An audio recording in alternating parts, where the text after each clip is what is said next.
আজ রান্না পুজো, সমস্ত জোগাড় যন্ত্র করা হয়েছে। এটা হচ্ছে ভোগের হাঁড়ি, এটা নারকেল ডান্ডি দিয়ে নাড়তে হবে, এটা তো খুন্তি বা হাতা দেওয়া যাবে না। এখানে একটা মশলা বানিয়ে নেওয়া হচ্ছে, ধনে, জিরে, গোলমরিচ আর মৌরি। এটাকে শুকনো খোলায় ভেজে নিয়েছি। এবার এটা মিক্সারে ভালো করে মিক্স করে নেব, গুঁড়ো করে নেব। সবকিছু রান্নার ওপরে এই মশলাটা দিতে হবে, তাতে খুব সুন্দর টেস্ট হবে। এদিকে ভাতের হাঁড়ি বসানো আছে, এতে ভাত রান্না হবে। একই সঙ্গে ভাতও বসানো হবে। ভোগের হাঁড়িতে এখানে আমরা গোবিন্দভোগ চাল দিয়ে এই রান্নাটা করি, গোবিন্দভোগ চাল দেওয়া হবে। আর এখানে আমরা ইলিশ মাছটা ফার্স্ট ভেজে নেব। এখানে সমস্ত সবজিগুলো কাটা হয়েছে।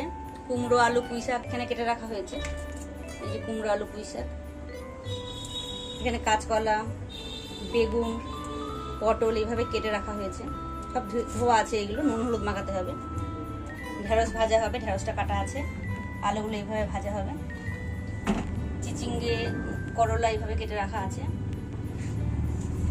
এটা হচ্ছে চালটা 1 পিস রাখা আছে, তেঁতুল 1 পিস রাখা আছে। এগুলো হচ্ছে কচুর ডাঁটা বলে, কচুর ডাঁটি। এগুলো হচ্ছে ভোগের হাঁড়িতে দিয়ে দেওয়া হবে নামাবার সময়। আগে আমাদের এই রান্নাগুলো ছিল, তেঁতুলের চাটনি, চালতার চাটনি বা কচু শাক হতো। এখন রান্নাগুলো আর হয় না বলে এগুলো ভোগের হাঁড়িতে দিয়ে দিতে হয়। খেসারির ডাল ভালো করে ধুয়ে ভিজিয়ে রাখা আছে, প্রেসার কুকারে সিটি মেরে সিদ্ধ করে নিতে হবে, তারপর রান্নাটা হবে। এখানে আদা কেটে রাখা আছে, আদাটাকে ভালো করে বেটে নিতে হবে। ওটা কুমড়ো চচ্চড়ি বা ডাল চচ্চড়ি করার সময় আমাদের লাগবে। নারকেলটা আমি করে কুড়িয়ে রেখেছি।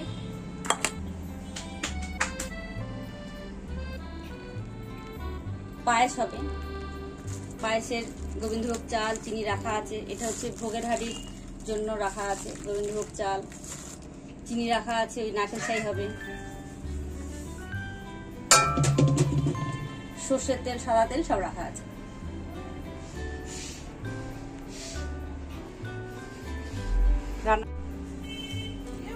রান্না পুজো রান্না এবারে স্টার্ট করবো। সবকিছু কেটে গুছিয়ে নেওয়া হয়েছে। নারকেল ছাই হবে, নারকেলটা আমি কুড়িয়ে রেখেছি।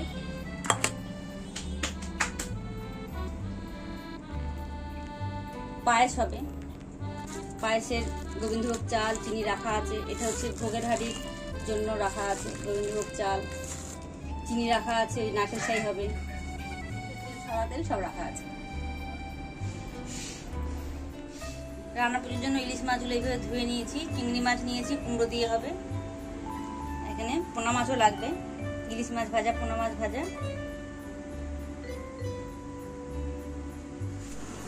ইলিশ মাছটা ভেজে নিলাম, ভিডিওটা তখন করা হয়নি, এরপর থেকে সব ভিডিওটাই দেখাচ্ছি আপনাদেরকে। ইলিশ মাছটা ভেজে রেখে দিয়েছি।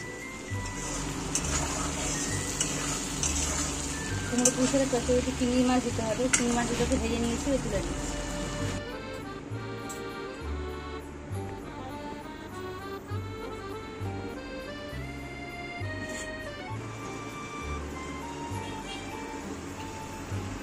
পোনা মাছগুলোকে নুন হলুদ মাখিয়ে নিয়েছি, এবার ভেজে নিচ্ছি।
আলু ভাজাটা হয়ে গেছে, তুলে নিচ্ছি।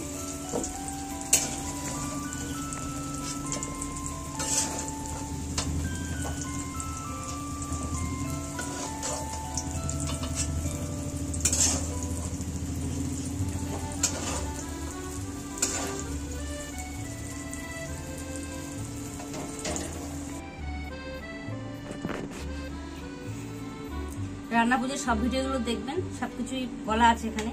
প্রথমেই বলেছিলাম যে জিরে, ধনে, মৌরি আর গোলমরিচ আমি শুকনো কড়াই ভেজে গুঁড়ো করে রাখছি, সেই গুঁড়োটা এবারে সব রান্নার উপরে এইভাবে দিয়ে দিতে হবে।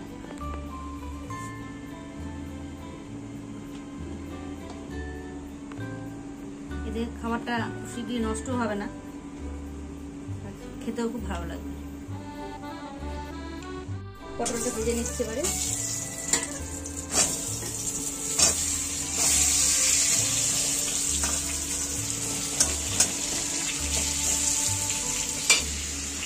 চিংড়িটা নুন হলুদ মাখিয়ে রাখছি।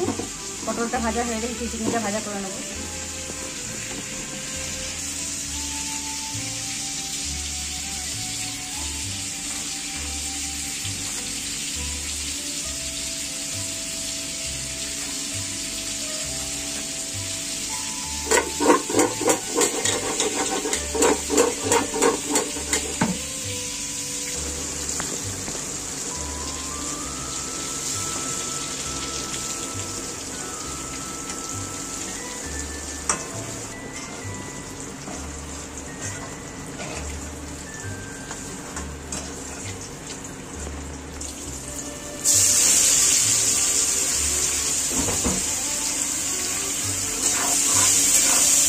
চিংড়িটা এভাবে ভেজে নিচ্ছি ভালো করে।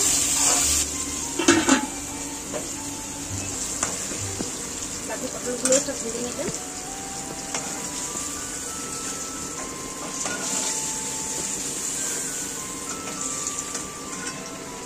ঢেঁড়সগুলো ভাজা করে নিচ্ছি।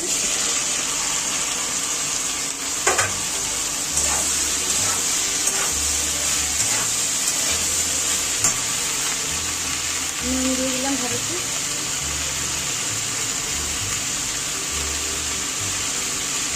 হলুদ দিয়ে দিয়েছিলাম।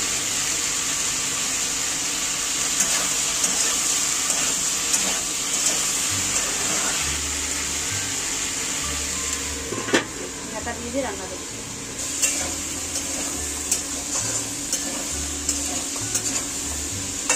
চিংড়িটা ভেজে নিচ্ছি।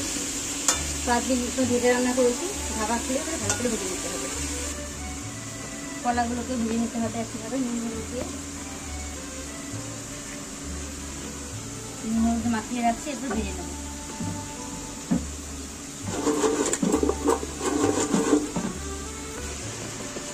পটল ভাজার উপরেও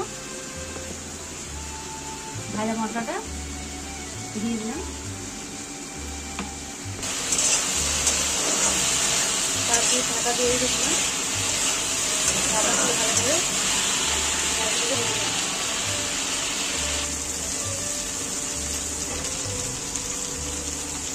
ঢেঁড়সটা ভাজা হয়ে গেছে, বা তুলে নিচ্ছি।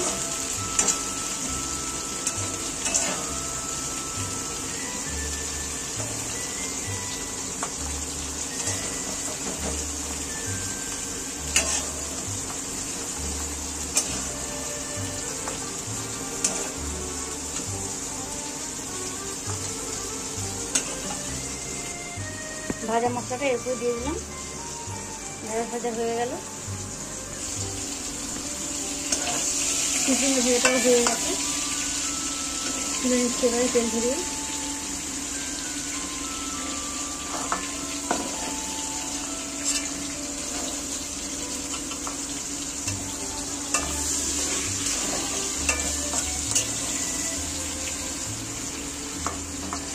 ভাজা মশলাটা দিয়ে রেখে দিচ্ছি।